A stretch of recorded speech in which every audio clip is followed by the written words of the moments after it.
شب ہجر قسط نمبر 2۔ شیر غصے سے روم میں داخل ہوا اور اپنا وائلٹ اور موبائل جیب سے باہر نکالا۔ اس نے کل سے موبائل اوپن نہیں کیا تھا۔ ابھی تو موبائل ڈیڈ تھا تو اس نے چارج پہ موبائل لگایا اور خود شاور لینے چلا گیا تاکہ کچھ دماغ فریش ہو۔ شاور لے کر وہ کچھ حد تک پرسکون ہو گیا اور موبائل کو ریسٹارٹ کیا۔ موبائل پہ ماہا کے بہت سے کال آئی ہوئی تھی۔ اس کا موڈ ایک دم فریش ہو گیا۔ ایسے لگا جیسے فضا میں بہار آ گئی ہو، ویرانیاں ختم ہونے لگ گئی۔ اس نے مسکراتے ہوئے کال بیک کی لیکن نمبر آف آ رہا تھا تو وہ پریشان ہوا۔ یہ فرسٹ ٹائم ایسا ہو رہا تھا۔ اس نے واٹس ایپ چیک کیا تو اس کا لاسٹ سین کل رات کا تھا تو وہ مزید پریشان ہوا۔ اس نے بنا سوچے سمجھے اپنی پیکنگ شروع کی اور بنا کسی سے ملے یوں ہی چلا گیا۔ اسے اس بات سے کوئی فرق نہیں پڑ رہا تھا کہ وہ کسی کے اب نکاح میں ہے۔ اسے صرف اپنی ماہا کی فکر تھی۔ صرف چوکیدار ہی جانتا تھا کہ وہ جا چکا ہے۔ اگلی صبح بہت روشن تھی۔ سب گھر والے ناشتے کی ٹیبل پر جمع تھے۔ آج پھر وہاں شیر دل موجود نہ تھا۔ اب اس لڑکی کا کیا کرنا ہے؟ چچی سائیں کی آواز گونجی۔ جو آپ کا دل کرے بابی سائیں۔ خالد شاہ نے پورا معاملہ چاچی سائیں پہ جیسے چھوڑ دیا۔ گل کی آنکھیں اس پل چمکی۔ خالد شاہ نے ملازمہ کو شیر دل کو اٹھانے کو کہا۔ سائیں گستاخی معاف لیکن کل رات ہی صاحب شیر کی طرف روانہ ہو چکے ہیں۔ ملازمہ نے سر جھکا کے جواب دیا۔ ٹھیک ہے تم جاؤ۔ کیا ہوگا اس لڑکے کا؟ خاندان کا اکلوتا چشم و چراغ ہے لیکن اسے اپنے رسم و رواج کا نہیں پتہ۔ خالد شاہ غصہ کرتے ہوئے باہر کی طرف نکل گئے اور ان کے پیچھے زبیر شاہ بھی چلے گئے۔ اب صرف عورتیں ہی ناشتے کی ٹیبل پہ رہ گئی تھیں۔ مجھے وہ لڑکی نظر نہیں آ رہی، گل کی آواز گونجی تو مہرین بی بی چونکی۔ سکینہ وہ لڑکی جو ونی ہو کر آئی تھی وہ کہاں ہے؟ اسے یہاں لے آؤ۔ مہرین شاہ کے حکم پہ ملازمہ واٹر کی طرف بڑھ گئی تاکہ وہ ماہی کو لے کے آ سکے۔ ماہی ابھی تک بے سدھ حالت میں بے ہوش پڑی تھی۔ سکینہ نے اسے ہلا کے کھڑا کیا تو وہ ہوش میں آئی۔ کیا ہوا؟ ماہی نے ڈرتے ڈرتے پوچھا۔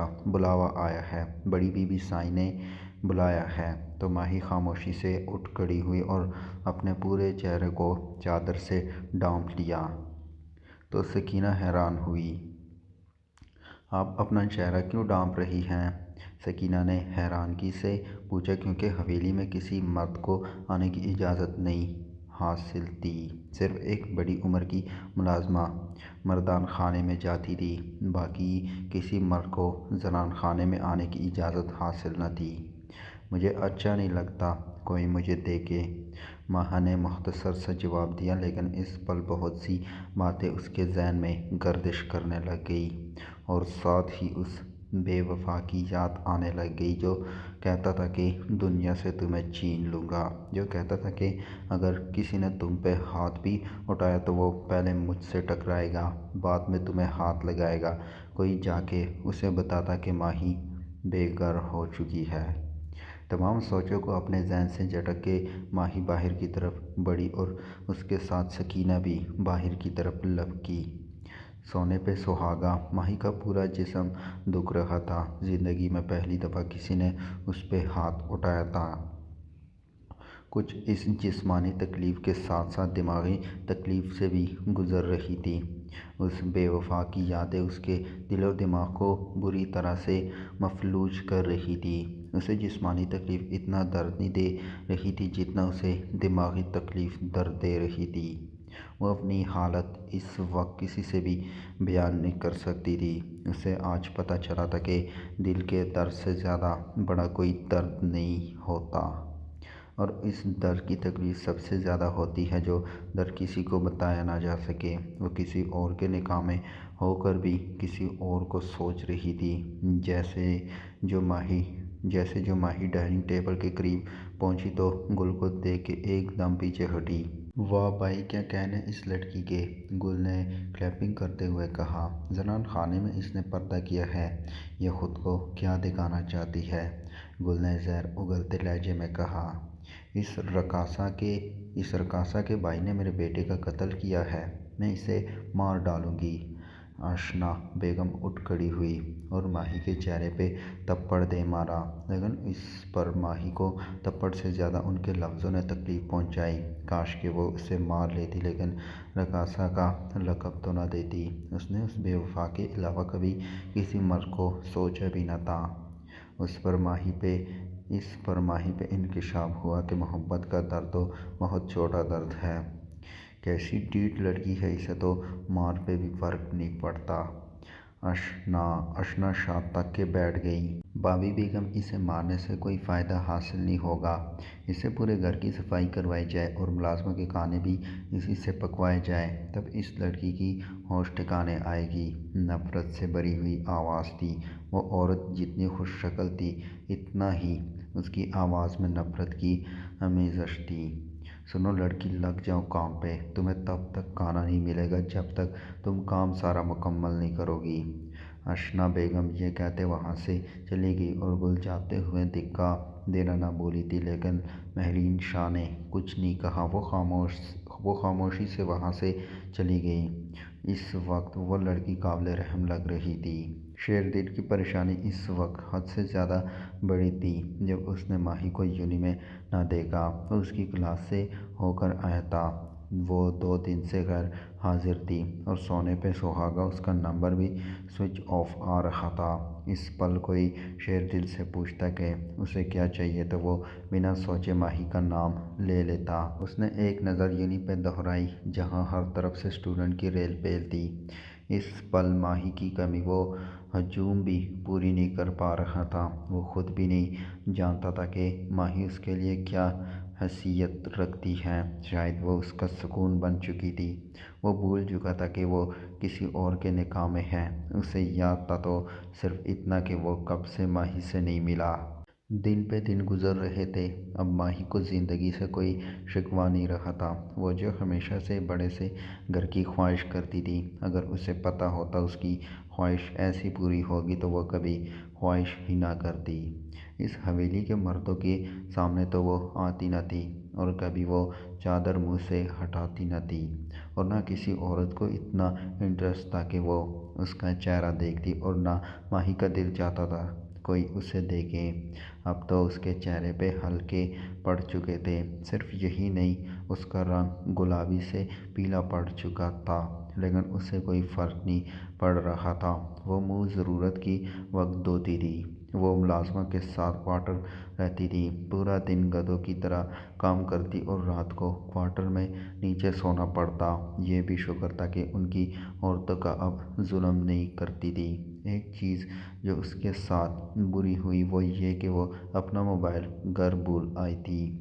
شیردل کے ضبط کا پیمانہ لبریز ہو چکا تھا۔ 15 دن سے زیادہ ہو چکا تھا ماہا بنا بتائے یونیورسٹی سے غیر حاضر تھی۔ اب تو یونیورسٹی والوں نے بھی اسے اسٹک آؤٹ کر دیا تھا۔ شیردل کو اب انتظار کرنا فضول لگ رہا تھا۔ وہ خراب موڈ کے ساتھ گاؤں کی طرف روانہ ہوا۔ اس کا بس نہیں چل رہا تھا کہ وہ بالاج خان کا گلا کاٹ دے۔ اگر بالاج خان قتل نہ کرتا تو وہ کبھی ماہا کو چھوڑ کے گاؤں نہ آتا اور نہ اتنا دن اس سے بے خبر رہتا۔ وہ اس وقت خود میں موجود نہ تھا۔ درد کی کیفیت بڑھ رہی تھی جو کہ ناقابل برداشت تھی۔ اس کی معصوم باتیں دماغ میں گونج رہی تھیں۔ جب ماہا کو اس کے نکاح کا پتہ چلے گا تو اس کا کیا ری ایکشن ہوگا؟ اچانک اس کے دماغ میں یہ بات آئی تو وہ چونکا۔ اگر میرے علاوہ کسی عورت سے نکاح کیا نا تو تمہیں اور اس عورت کو گنجا کر دوں گی۔ ماہا نے ایک دفعہ اسے سینئر لڑکی کے ساتھ بات کرتے ہوئے دیکھ کے کہا تھا۔ وہ اور پوزیسیو تھی۔ ماہا جان، تمہیں تو میرے بال بہت پسند ہیں۔ شیردل نے اپنے نچلے ہونٹ کو دانتوں میں دباتے ہوئے شرارت سے جواب دیا۔ اس لیے تو گنجا کروں گی تاکہ کسی اور کو پسند نہ آئے۔ تم صرف میرے ہو، کسی اور کے نہیں ہو، اور میں تمہاری پہلی دلہن بنوں گی، ٹھیک ہے؟ وعدہ کرو۔ وعدہ؟ شیردل نے ہاتھ آگے بڑھایا تو ماہا نے ہاتھ تھام لیا۔ اس پل شیردل پہ انکشاف ہوا تھا کہ من پسند عورت کا ہاتھ اگر تھاما ہو تو ایسے لگتا ہے کہ پوری کائنات آپ کے ہاتھوں میں ہے۔ اچانک وہ حال میں واپس لوٹا تو اسے اپنے آنکھیں نم محسوس ہوئیں۔ گالوں پہ بوند دیتی۔ شاید وہ رو رہا تھا، ہاں وہ ماہا کے لیے رو رہا تھا، جس لڑکی کی ہلکی سی چوٹ وہ برداشت نہ کرتا تھا۔ آج اس کا پتہ بھی نہ تھا کہ وہ کیسی ہے۔ شیردل جب حویلی میں داخل ہوا تو پوری حویلی میں ہو کا عالم تھا۔ شاید آج ملازم جلدی کام کر کے جا چکے تھے، ورنہ تو زنان خانے میں ہر وقت کوئی نہ کوئی ملازمہ موجود رہتی۔ اسے ہلکی سی پیاس محسوس ہوئی تو وہ کچن کی طرف بڑھا۔ وہ سوچ رہا تھا کہ پانی پی کے تھوڑا ریسٹ کرے گا اور گھر والوں سے کل صبح ملے گا۔ کچن کی بتی جل رہی تھی۔ قدموں کی چاپ محسوس کر کے ماہی نے جلدی سے اپنا چہرہ ڈھانپا اور رخ موڑ کے برتن دھونے لگی۔ شیردل حیران ہوا۔ پہلی دفعہ ایسا ہو رہا ہے کہ زنان خانے میں کسی ملازمہ نے پردہ کیا ہوا ہے، اور صرف یہی نہیں بلکہ زیادہ چونکا دینے والی بات یہ تھی کہ وہ اکیلی کام کر رہی تھی، باقی کوئی ملازمہ اس کا ساتھ نہیں دے رہی تھی۔ لیکن ابھی یہ بات سوچنے کا وقت نہیں تھا۔ اس کے دماغ پہ ماہا سوار تھی۔ اس نے خاموشی سے پانی پیا اور انہی قدموں سے پیچھے کی طرف پلٹ گیا، اور ماہی وہ اس پرفیوم کی خوشبو میں کھو گئی۔ لیکن ضروری تو نہیں کہ وہ پرفیوم صرف وہی استعمال کرتا ہو، باقی لوگ بھی تو استعمال کر سکتے ہیں۔ وہ جلدی سے کام ختم کر کے کوارٹر کی طرف بڑھ گئی، کیونکہ رات بہت زیادہ ہو چکی تھی۔ صبح سویرے اٹھ کے اس نے سب ملازموں کا ناشتہ بھی بنانا تھا۔ اتنا تھکن کے باوجود ماہی کے دماغ پہ وہ سوار تھا۔ اس کی یادیں اسے ڈسٹرب کر رہی تھیں۔ بہت مشکل سے نیند کو اس پہ ترس آ گیا اور بالآخر رات کے آخری پہر وہ سکون سے سو گئی۔ اگلی صبح شیردل کو ناشتے کی ٹیبل پہ دیکھ کے سب حیران رہ گئے۔ ایک تو وہ بنا بتائے آیا تھا، دوسرا وہ صبح سویرے اٹھا تھا، لیکن وہ آج بوجھا بوجھا لگ رہا تھا۔ خیر تو ہے، شاہ صاحب ٹھیک ہے؟ خالد شاہ نے جب بیٹے کو سوچوں میں گم پایا تو پریشانی سے پوچھا۔ جی بابا سائیں سب ٹھیک ہے، شیردل نے مسکراتے ہوئے جواب دیا۔ اماں سائیں کل جب میں رات کو لیٹ گھر آیا تھا تو صرف ایک ملازمہ کو کام کرتے ہوئے یہاں پہ دیکھا تھا۔ وہ اکیلی کیوں اتنی رات کو کام کر رہی تھی؟ اگر کام زیادہ تھا تو باقی ملازمہ کو بلا لیتے۔ شیردل نے فکر و تفکر سے پوچھا۔ کیا تم نے اس سے بات کی تھی شیردل؟ کیا تم اس سے ملے تھے؟ چاچی سائیں نے فکر مندی سے پوچھا تو شیردل حیران ہوا۔ نہیں چاچی سائیں، میں اس سے کیوں ملوں گا؟ میں نے اس سے کوئی بات نہیں کی تھی، بس پانی پیا تھا، اس کے بعد اپنے روم میں چلا گیا تھا اور سو گیا تھا، اور صبح اٹھ کے اب آپ کے سامنے ہوں۔ اسے تھوڑا عجیب لگا لیکن پھر بھی وہ خاموش رہا۔ شیردل کو سیریس دیکھ کر پھر سب ٹیبل پر خاموش ہو گئے۔ ماہی کا انگ انگ ٹوٹ رہا تھا، لیکن پھر بھی اس نے اپنے حصے کا کام کرنے تھے۔ صبح وہ کچن میں پہنچی تو پتہ چلا کہ رات کو اس کے سر کا سائیں آ چکا ہے۔ صبح سے کچن میں رضیہ کی بیٹی اسے چھیڑ رہی تھی۔ وہ ماہی کی ہم عمر ہی تھی۔ بہت کم عرصے میں ماہی کی اس سے دوستی ہو چکی تھی۔ پتہ ہے ماہی بی بی، میں ہمیشہ دعا کرتی تھی ہمارے سائیں کو بہت خوبصورت عورت ملے، اور اللہ پاک نے میری دعا قبول کر لی اور آپ ہمارے سائیں کی بیوی بن گئی۔ ماہی نے حیرانگی سے تعبیر کی طرف دیکھا۔ وہ ضرورت سے زیادہ معصوم تھی، شاید وہ ونی کا مطلب نہیں جانتی تھی، ورنہ وہ ماہی کو کبھی اپنے سائیں کی بیوی نہ کہتی۔ ابھی وہ کام کر ہی رہی تھی کہ گل کچن میں داخل ہوئی۔ اوے